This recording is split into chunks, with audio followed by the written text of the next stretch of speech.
वैद्युत विभव।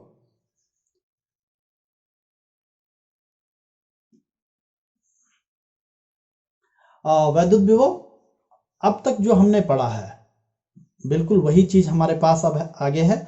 आप देख सकते हैं कि हमारे पास फिर से वही सिस्टम है। इन्फिनिटी पर हमने एक चार्ज पार्टिकल क्यू नॉट को रखा हुआ है और इसको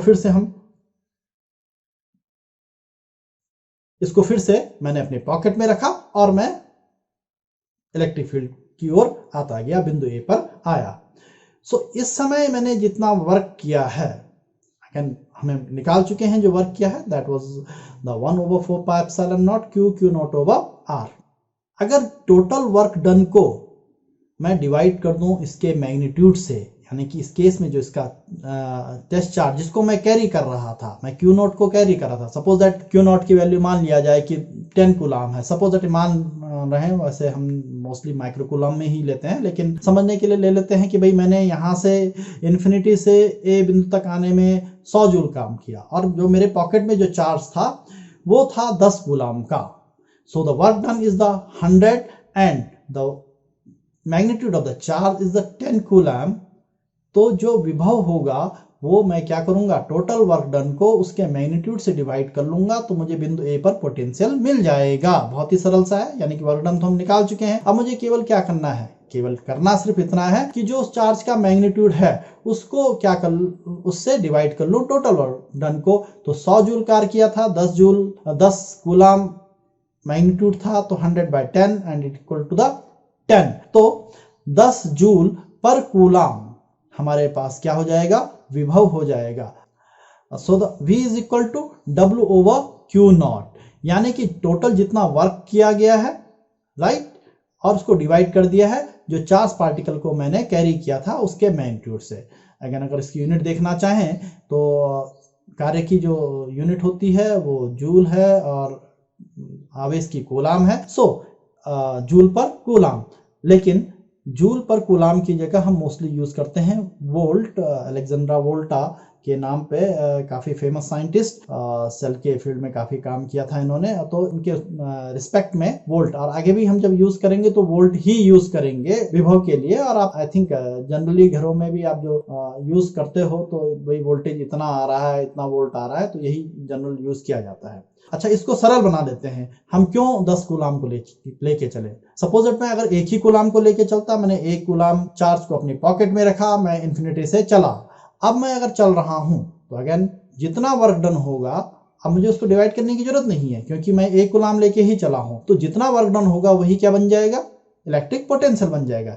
यानी कि अगर मेरे पास ये क्यू नॉट को मैं क्या कर लूं, 1 कर लूं, तो आप इस इक्वेशन में यदि आप रखोगे इसको तो V is equal to W over 1 बन जाएगा, और डिनोमिनेटर में 1 है तो उसकी जरूरत नहीं लिखने की, तो V is equal to W हमारे पास हो जाएगा, यानी कि जो विभव है वो किए गए कार्य के बराबर होगा। So the definition is very easy now कि भाई जो विभव है वो किए गए कार्य के बराबर है, लेकिन किया गया कार्य कौन सा है, एक कूलाम के चार्ज को इन्फिनिटी से कहां लाया है, वैद्युत क्षेत्र के बिंदु तक लाया है।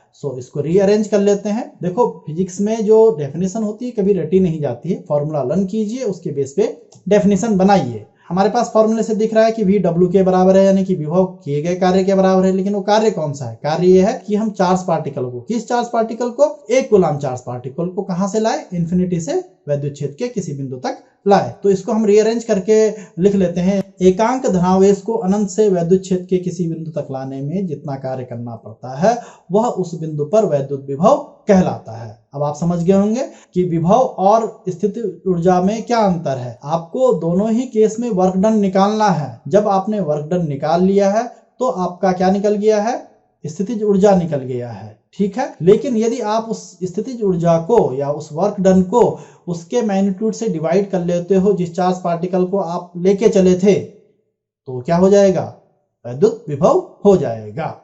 इन a similar way if you want to find out कि किसी बिंदु आवेश के कारण किसी बिंदु पर वैद्युत विभव कितना होगा, मान लिया जाए कि हमारे पास फिर से वही सिस्टम हमारा सेटअप है कि एक क्यू चार्ज है और अनंत पे हमारे पास कोई test charge particle q not है, और ए बिंदु पर हमें निकालना है कि जो ये क्यू चार्ज है इसके कारण ए बिंदु पर विभव कितना होगा। तो अब हमने विभव की डेफिनेशन हमें पता है कि हमें क्या है, विभव होता है कितना, भाई किए गए कार्य को डिवाइड कर लो कितने से, जो हम चार्ज को लेके चल रहे हैं। अब इस केस में मैं चार्ज किसको लेके चल रहा हूं, मैं चार्ज Q0 को लेकर चल रहा हूं। इस चार्ज Q0 को लेकर मैं चल रहा हूं और मैं ए बिंदु तक आ रहा हूं। तो मैंने जो कार्य किया, कितना कार्य किया, मान लिया जाए W कार्य किया, तो कितना है ये, इन्फिनिटी से A तक आने में जो कार्य किया, कि मैंने नाम दे दिया इन्फिनिटी टू A। और इस टोटल वर्क डन को मैंने किससे डिवाइड कर लिया है, Q0 से डिवाइड कर लिया है ना। अब आपको क्या निकालना है, अब आपको केवल ये निकालना है कि ये जो वर्क डन है from infinity two point A in bringing that charge, उस चार्ज को इन्फिनिटी से A बिंदु तक लाने में जितना कार्य है वो हमें निकालना है। और सबसे पहले हम देख चुके हैं, हम निकाल चुके हैं कि इन्फिनिटी से किसी बिंदु तक, जो r दूरी पर कोई बिंदु है, वहां तक लाने में जो कार्य होता है वो कितना होता है, 1/4 pi epsilon not Q0 over R। ये हम निकाल चुके हैं कि जो वैल्यू होती है 1/4 pi epsilon not Q0 over R। इस वैल्यू को अगर हम यहाँ पे पुट कर लें तो so the equation will become the V is equal to 1/4 pi epsilon not Q0 over R upon Q0। और अपॉन Q0 से Q0 क्या हो जाएगा, कैंसिल हो जाएगा। तो हमारे पास जो V हो जाएगा कितना बन जाएगा, 1/4 pi epsilon not Q over R volt, इतना बच जाएगा। तो हमारे पास किसी बिंदु आवेश के कारण किसी बिंदु पर जो वैद्युत विभव होता है V is equal to 1/4 pi epsilon not Q over R, इतना होता है। अगर हम इसकी तुलना करें कि बिंदु आवेश के कारण किसी बिंदु पर वैद्युत क्षेत्र की जो तीव्रता होती है वो कितनी होती है, ओके, आई थिंक ध्यान आ गया होगा आपको, पुराने वीडियो में भी निकाला हुआ है, चाहे तो देख सकते हैं। E is equal to 1/4 pi epsilon not Q over R square. तो वहां पर बाकी सब चीजें सेम है, लेकिन वो इनवर्सली प्रोपोर्शनल होता है R स्क्वायर के, और ये इनवर्सली प्रोपोर्शनल है R के। अर्थात दूरी के बढ़ने पर वैद्युत विभव के सापेक्ष वैद्युत क्षेत्र की तीव्रता तेजी से घटती है। वैद्युत विभव का भौतिक महत्व, फिजिकल सिग्निफिकेंस है क्या, इसका इंपॉर्टेंस है क्या, इससे हम इसकी जरूरत क्यों पड़ी। एक्चुअली हम छोटे छोटे जो प्रैक्टिकल करते हैं, हमने देखा कि भाई कॉम से मैं अपने बालों को रगड़ूं, then I can pick up some small pieces of paper. किसी दूसरे वीडियो में आपको दिखा देंगे। आई थिंक ये बहुत ही छोटा सा प्रैक्टिकल है, और जो बचपन में भी आपने किया होगा। भाई हुआ क्या, जब हमने इसको रब किया तो चार्ज इस पे ट्रांसफर हुए या इससे ट्रांसफर हुए, ये महत्वपूर्ण चीज नहीं है। महत्वपूर्ण चीज है कि चार्ज ट्रांसफर हुए। अब यहाँ के बाद इस टॉपिक से हमारे पास ये महत्वपूर्ण बिंदु बन जाता है कि भाई चार्ज का ट्रांसफर कहाँ से कहाँ होगा, कैसे होगा। तो ऑब्वियसली आप जानते हैं कि भाई जैसे पानी हम एक बर्तन से दूसरे बर्तन में अगर डालना है, तो पानी का जो बहना है वो पानी की मात्रा पर निर्भर नहीं करता है, वो डिपेंड करता है कि जो बर्तन आपने जिस बर्तन से डाल रहे हो वो बर्तन किस हाइट पे है। अगर जिस बर्तन में कम पानी है और वो ज़्यादा हाइट पे है, तो निश्चित तौर पे उसी कम पानी वाले बर्तन से अधिक पानी में चला जाएगा, सीधी सी बात है। इसी प्रकार से जो हीट है वो भी इस पर डिपेंड नहीं करती कि हीट किसके पास ज़्यादा है किसके पास नहीं है, वो इस पर डिपेंड करती है कि टेम्परेचर किसका ज़्यादा है। तो जिसका टेम्परेचर ज़्यादा होगा हीट वहां से ही क्या होगा, भाई छोटी वस्तु है, बड़ी वस्तु है, छोटी वस्तु का टेम्परेचर ज़्यादा है और बड़ी वस्तु का क्या है, कम है, तो निश्चित तौर से जिसका टेम्परेचर ज़्यादा है वहां से दूसरी ओर जाएगी। तो जिस प्रकार द्रव सदैव ऊंचे तल से नीचे तल की ओर बहता है, ऊष्मा सदैव उच्च ताप से की वस्तु से निम्न ताप की वस्तु की ओर बहती है, इसी प्रकार धनावेश सदैव उच्च विभव से निम्न विभव की ओर प्रभावित होता है। अच्छा, यहाँ पर एक महत्वपूर्ण चीज है कि हम अपने सुविधा के लिए धनावेश को ले लेते हैं। जो धनावेश होता है वो ट्रांसफर नहीं होता है। अब आपको मालूम है कि भाई धनावेश है, परमाणु संरचना आपने देखी हुई, तो जो धनावेश होता है वो तो प्रोटॉन है तो यानी कि वो नाभिक में है और उसका आसानी से जाना संभव नहीं है। हाँ, इतना हो सकता है कि भाई इलेक्ट्रॉन निकल गया वहां से, अब वो धनायन बच गया, तो आसानी से जो जाता है वो क्या है, इलेक्ट्रॉन है। समझ लीजिए कि इलेक्ट्रॉन थोड़ा सा आवारा किस्म का है, वो चला जाता है, कभी इधर चला गया कभी उधर चला गया, जहां चला गया वहां नेगेटिव हो गया, जहां से निकल गया वहां क्या हो गया, पॉजिटिव हो गया। लेकिन ये अपनी सुविधा के लिए हमने कर लेते हैं कि भाई धनावेश को हमने कि ये उच्च विभव से निम्न विभव की ओर बहता है। तो एक महत्वपूर्ण चीज यानी कि इसको उल्टी तरीके से हम कह सकते हैं कि जो ऋणावेश होता है अर्थात जो इलेक्ट्रॉन होता है वो हमेशा निम्न विभव से उच्च विभव की ओर जाता है।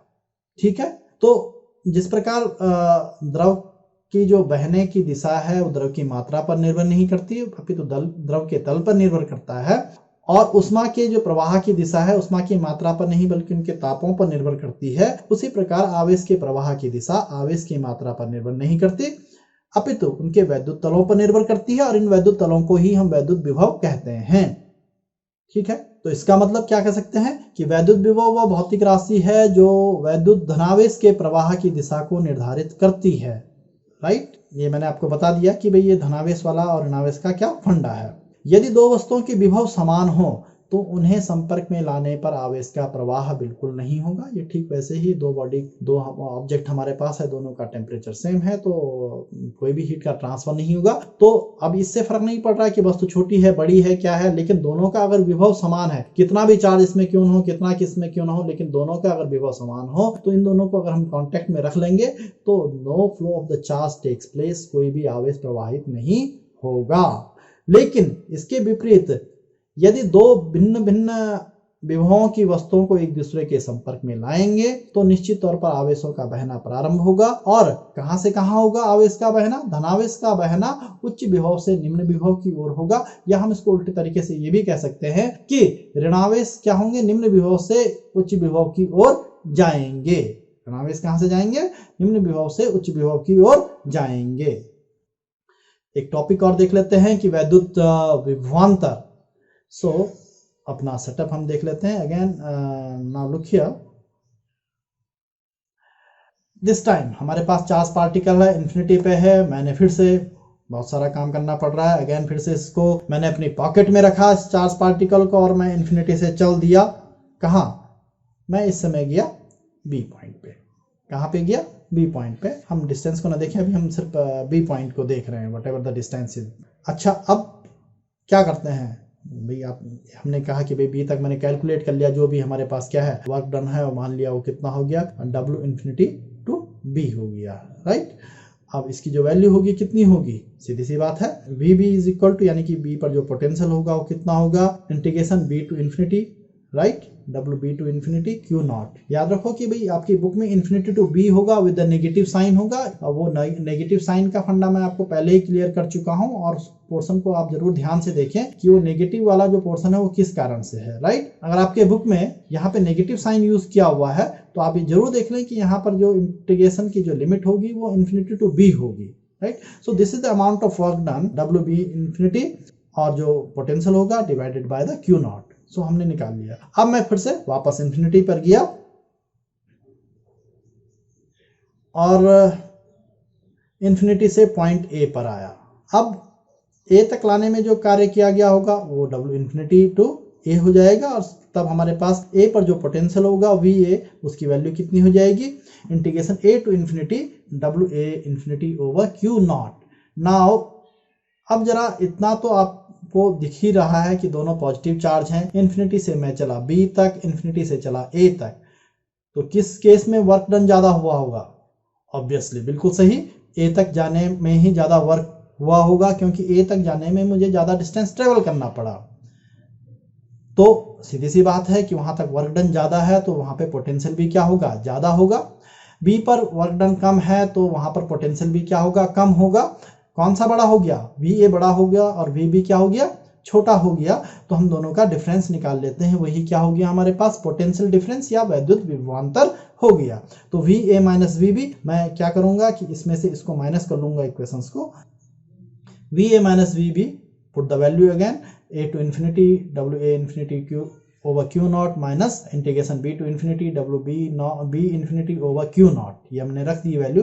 अब इसमें आप देख सकते हैं राइट हैंड साइड पे कि ए टू इन्फिनिटी और बी टू इन्फिनिटी, तो मैं क्या कर रहा हूं, जरा आप फिर से एक बार देखिए इस फिगर को देखिए। भाई यहां से यहां तक आने में जो वर्क डन था डब्ल्यू ए इन्फिनिटी था, यहां से यहां तक आने में क्या था? डब्ल्यू बी इन्फिनिटी था। तो यदि इस टोटल वर्क डन को यहां से यहां तक के वर्क डन में से इतने वर्क डन को माइनस कर दिया जाए तो हमारे पास जो वर्क डन बचेगा वो केवल ए से बी तक का ही बचेगा। तो यहाँ पे वैल्यू रख लेते हैं। अगेन W की जगह मैंने F डॉट डी आर रख लिया। Work is equal to force into displacement, ठीक है। दोनों ही केस में w की जगह वैल्यू रख ली मैंने। Now f over q not, f over q not ये क्या होता है? e, क्या होता है? e। अच्छा, अगर ऐसा नहीं ध्यान आ रहा है तो हम ऐसे भी कर सकते हैं कि f is equal to Q naught E होता है, तो यहाँ पे क्यू नॉट ई भी रख सकते हैं, और फिर क्यू नॉट से क्यू नॉट कट जाएगा तो यहाँ पे बच जाएगा ई केवल हमारे पास।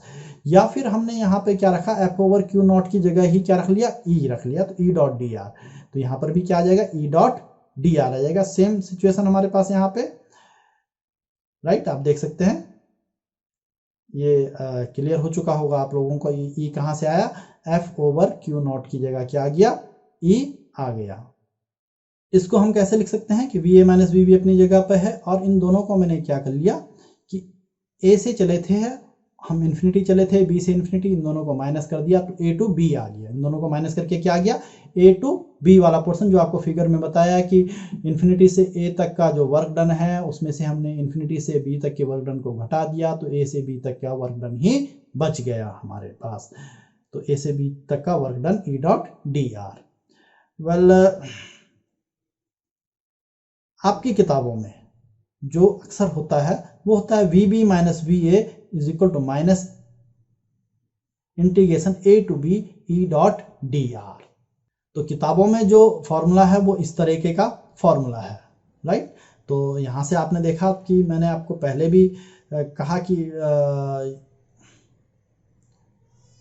आप देख, क्योंकि यहाँ पर आपने देखा कि वी ए इज बड़ा था वी बी से, इसलिए उसका रिजल्ट क्या आएगा, पॉजिटिव आएगा। लेकिन जब मैं V B minus V A करूँगा तो वी बी क्या है, कम है, और वी ए क्या है, ज़्यादा है, क्योंकि ए तक आने में वर्क डन ज़्यादा था। तो मैं छोटी राशि में से बड़ी राशि को अगर घटाऊंगा तो आंसर क्या आएगा, नेगेटिव आएगा। तो यहाँ तक यदि आप लोगों को समझ में आ गया है तो आप इसको ऐसा भी समझ लीजिए कि दोनों ओर माइनस से मल्टीप्लाई कर लो तो ये माइनस वी ए हो जाएगा प्लस वी बी, यानी कि V B minus V A, और यहाँ भी हमने इस साइड भी माइनस से मल्टीप्लाई कर लिया। तो आई थिंक आपको समझ में आ गया होगा कि किताबों में इस तरह का कैसे रहता है। तो इस फिगर से हमको ये दिख गया कि जो वैद्युत विभव होता है वो वैद्युत क्षेत्र के ऋणात्मक रेखीय समाकलन के बराबर होता है।